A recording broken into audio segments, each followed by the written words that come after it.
opportunity cost. Can you tell us a little bit about the culture that you tried to set at NVIDIA? At the core of our company's success is innovation. Now, a lot of companies say innovation is important to their company. Invention is important to their company. However, I don't believe you can fundamentally say that you want, as a CEO, to nurture the spirit of innovation, to encourage innovation, unless you have a culture of risk-taking.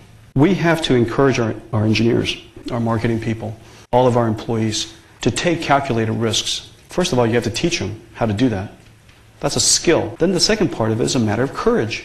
Most people hate to fail. If you want to be successful, I would encourage you to grow a tolerance for failure. Now, when I mean a tolerance for failure, I don't mean, gee, what Jensen just told me is sleep in until noon, don't do any of my homework, flunk out of all my classes because that defines failure, right? That's not what I said.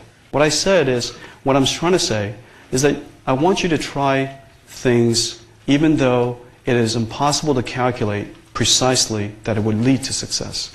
That your instincts, your intuition is something you ought to follow. If it wasn't because of following my own instincts or the founder's instincts or many of our employees' instincts, why would we be where we are today, and why would we have invented things that the market's never had before, the world's never had before?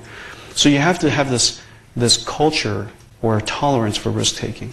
But the thing about failure is this: if you fail often, you actually might become a failure. And that's different than being successful. How do you teach someone how to fail, but fail quickly, and to change courses as soon as you know it's a dead end? And the way to do that is we call it intellectual honesty. We assess on a continuous basis whether something makes sense or not. And if it's the wrong decision, let's change our mind. And you know, a lot of people say CEOs are always right and they never change their mind. That doesn't make any sense at all to me, especially when it violates the first principles of what we want the company to become.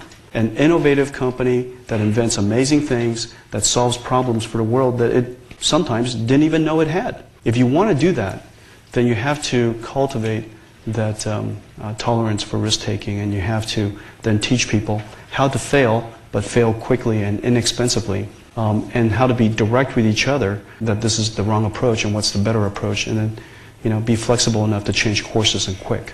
And so that type of culture, if you will, in today's, if you guys were to start a company and you were building a website with an internet service of some kind, internet-based service of some kind, with the competition coming from all over the world, and it's 24/7, and ideas take no time to experiment, a particular website or a particular company could be throwing ideas out into the world 20 a day. And so unless you are thoughtful about risk-taking and being able to change your mind, reacting to the market conditions, and being flexible, how are you going to stay alive? And so you could almost see what I just described in the nature of older companies and the nature of the newer companies. I'm sure you guys all go to Google's website. Almost every single application's in beta form. They're trying all kinds of stuff, right? They're trying all kinds of stuff. If they call it production and it doesn't work well, you guys would just be upset at them. So they call it beta. Have you noticed? They call it beta so that they could try a lot of things. And if it fails, take it out. If it's bad, take it out. If it works, do more. Innovation requires a little bit of experimentation. Experimentation requires exploration. Exploration will result in failure.